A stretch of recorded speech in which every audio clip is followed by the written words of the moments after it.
ಎಲ್ರಿಗೂ ನಮಸ್ಕಾರ. ನಮ್ಮ ಅಡುಗೆ ಚಾನೆಲ್ಗೆ ಸ್ವಾಗತ. ಇವತ್ತಿನ ವಿಶೇಷ ಗರ್ಗರಿಯಾಗಿರೋ ಇನ್ಸ್ಟೆಂಟ್ ದೋಸೆ ಮತ್ತು ಅದರ ಜೊತೆಗೆ ಹುರಿಗಡಲೆ ಚಟ್ನಿ ರೆಸಿಪಿ. ಎರಡೂ ರೆಸಿಪಿಗಳು ತುಂಬಾ ಸುಲಭ, ಟ್ರೈ ಮಾಡಿ ನೋಡಿ. ಮೊದಲನೇ ಸ್ಟೆಪ್ಪಲ್ಲಿ ದೊಡ್ಡದಾಗಿರೋದು ಬಟ್ಲೆ ತೊಗೊಂಡಿದ್ದೀನಿ. 1 ಗ್ಲಾಸಷ್ಟು ಚಿರೋಟಿ ರವೆ ಅಥವಾ ಉಪ್ಪಿಟ್ಟು ರವೆನ ಕೂಡ ಉಪಯೋಗ ಮಾಡ್ಬೋದು. ಹೇಳಿರೋ ಕ್ವಾಂಟಿಟಿಯಲ್ಲಿ ಮಾಡಿಕೊಂಡ್ರೆ ಸುಮಾರು ಒಂದು 12ರಿಂದ 14 ದೋಸೆಗಳನ್ನ ಮಾಡ್ಕೋಬೋದು.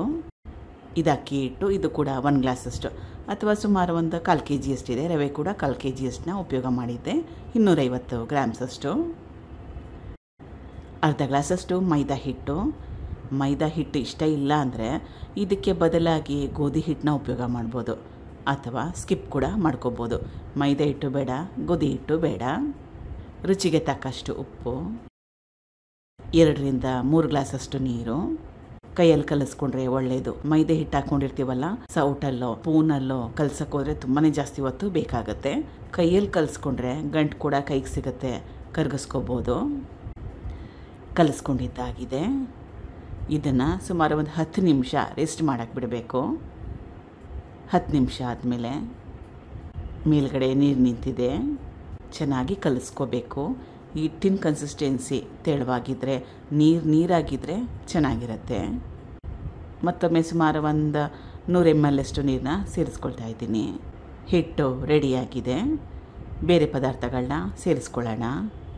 ಹಸಿರು ಮೆಣಸಿನ್ಕಾಯಿ, ಕೊತ್ತಂಬರಿ ಸೊಪ್ಪು, ಕರಿಬೇವಿನ ಸೊಪ್ಪು, ಸಣ್ಣದಾಗಿ ಕಟ್ ಮಾಡಿ ಇಟ್ಕೊಂಡಿರೋ ಈರುಳ್ಳಿ, ಒಂದು ದೊಡ್ಡ ಈರುಳ್ಳಿನ ಉಪಯೋಗ ಮಾಡಿದ್ದೀನಿ. ಜೀರಿಗೆ 1 ಟೇಬಲ್ ಸ್ಪೂನಷ್ಟು. ಇಷ್ಟ ಇದ್ದರೆ ಇದ್ರ ಜೊತೆಗೆ ಸ್ವಲ್ಪ ಹಸಿ ಶುಂಠಿನ ತುರಿದು ಕೂಡ ಉಪಯೋಗ ಮಾಡ್ಬೋದು. ಕ್ಯಾರೆಟ್ ತುರಿನ ಕೂಡ ಹಾಕ್ಕೋಬೋದು. ಈಗ ಫೈನಲ್ ಆಗಿ ಹಿಟ್ಟು ರೆಡಿಯಾಗಿದೆ. ಹೆಂಚು ಕೂಡ ಚೆನ್ನಾಗಿ ಕಾದಿದೆ. ಹೆಂಚು ಉಪಯೋಗ ಮಾಡುವಾಗ ಕೊನೆಯಲ್ಲಿ ಬಾರ್ಡರ್ ಇದ್ದರೆ ಒಳ್ಳೆಯದು, ಹಿಟ್ಟು ಹೊರಗಡೆ ಬರೋದಿಲ್ಲ. ಪ್ರತಿಯೊಂದು ದೋಸೆ ಹಾಕ್ಕೊಳ್ಳೋಕೆ ಮುಂಚೆ ಚೆನ್ನಾಗಿ ಕಲಿಸ್ಕೊಂಡು ಆಮೇಲೆ ದೋಸೆನ ಹಾಕ್ಕೋಬೇಕು. ರವೆ ಕೆಳಗಡೆ ಇದ್ಬಿಡುತ್ತೆ, ಅದು ಮೇಲ್ಗಡೆ ನೀರು ನಿಲ್ಲುತ್ತೆ. ಅದಕ್ಕೋಸ್ಕರವಾಗಿ ಪ್ರತಿ ದೋಸೆನ ಹಾಕ್ಕೊಳ್ಳೋವಾಗ ಚೆನ್ನಾಗಿ ಕಲಿಸ್ಕೊಂಡು ಆಮೇಲೆ ಹಾಕ್ಕೋಬೇಕು. ಮೇಲಿಂದ ಹಾಕ್ಕೋಬೇಕು. ನೋಡಿ, ಈಗ ಈ ರೀತಿಯಾಗಿ ಚೆನ್ನಾಗಿ ಕೆಂಪಾಗಬೇಕು, ಕ್ರಿಸ್ಪಿ ಆಗಬೇಕು. ಆ ರೀತಿ ಆಗೋವರೆಗೂ ಚೆನ್ನಾಗಿ ಬೇಯಿಸ್ಕೋಬೇಕು. ಗ್ಯಾಸ್ ಸ್ಟವ್ ಐ ಫ್ಲೇಮ್ನಲ್ಲಿ ಇಟ್ಕೊಂಡ್ರೂ ಕೂಡ ಪರವಾಗಿಲ್ಲ. ಇದಾಗಿದೆ. ಒಂದೇ ಕಡೆ ಬೇಯಿಸ್ಕೊಂಡ್ರೆ ಸಾಕಾಗುತ್ತೆ. ಇದನ್ನು ಯಾರು 2 ಕಡೆ ಬೇಯಿಸ್ಕೊಳಕ್ಕೆ ಹೋಗಲ್ಲ. ನಿಮ್ಗೆ ಯಾವ ರೀತಿ ಶೇಪಲ್ಲಿ ಬೇಕೋ ಆ ಶೇಪಲ್ಲಿ ಮಡಚ್ಕೋಬೋದು.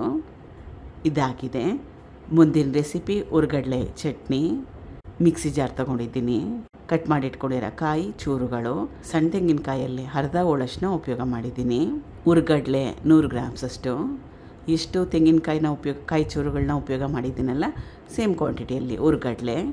ಇಷ್ಟ ಇಲ್ಲ ಅಂದರೆ ಕಾಯಿ ಚೂರುಗಳನ್ನ ಹಾಕ್ಕೊಳ್ಳಿಲ್ಲ ಅಂದ್ರೂ ಪರವಾಗಿಲ್ಲ. ಸ್ವಲ್ಪ ಹುಣಸೆ ಹಣ್ಣು, ರುಚಿಗೆ ತಕ್ಕಷ್ಟು ಉಪ್ಪು, ಹಸಿರು ಮೆಣಸಿನಕಾಯಿ 2ರಿಂದ 3, ಕರಿಬೇವಿನ ಎಲೆಗಳು, ಸ್ವಲ್ಪ ನೀರು. ಕಡಿಮೆ ನೀರು ಹಾಕಿ ರುಬ್ಕೊಂಡ್ರೆ ಬೇಗ ನುಣ್ಣಗಾಗುತ್ತೆ. ರುಬ್ಕೊಂಡಿದ್ದಾಗಿದೆ. ಮತ್ತೊಂದು ಸ್ಟೆಪ್ ಬಾಕಿ ಇದೆ. ಕೊನೆಯಲ್ಲಿ ಕೊತ್ತಂಬರಿ ಸೊಪ್ಪನ್ನು ಹಾಕ್ಕೊಂಡ್ರೆ ಫ್ಲೇವರು ಚೆನ್ನಾಗಿರುತ್ತೆ, ನೋಡೋಕೆ ಕೂಡ ಚೆನ್ನಾಗಿರುತ್ತೆ. ಸ್ವಲ್ಪ ನೀರು, ಅರ್ಧ ಗ್ಲಾಸಷ್ಟು ಅಥವಾ 150 ml ಅಷ್ಟು. ನೀರೇನಾದರೂ ಜಾಸ್ತಿ ಹಾಕ್ಕೊಂಡ್ರೆ ಉಪ್ಪನ್ನ ಒಮ್ಮೆ ಚೆಕ್ ಮಾಡಿ ನೋಡಿ. ಮತ್ತೊಮ್ಮೆ 1 ರೌಂಡು ಮಿಕ್ಸಿನ ಹಾಕ್ಕೋಬೇಕು. ಟ್ರೈ ಮಾಡಿ ನೋಡಿ. 2 ರೆಸಿಪಿಗಳು ದಿಢೀರನೇ ಮಾಡೋವಂಥ ರೆಸಿಪಿಗಳು. 1 ದೋಸೆ ಆಗಲಿಕ್ಕೆ ಮೊದಲೇ ಹೇಳ್ದಂಗೆ 3 ನಿಮಿಷ ಬೇಕಾಗುತ್ತೆ. 2 ಹೆಂಚೇನಾದರೂ ಮನೇಲಿದ್ದರೆ 2 ಒಲೆಯಲ್ಲಿ ಇಟ್ಕೊಂಡು ಕೂಡ ಮಾಡಿಕೊಂಡ್ರೆ ಬೇಗ ಮಾಡ್ಕೋಬೋದು. Thank you for watching. ಧನ್ಯವಾದಗಳು.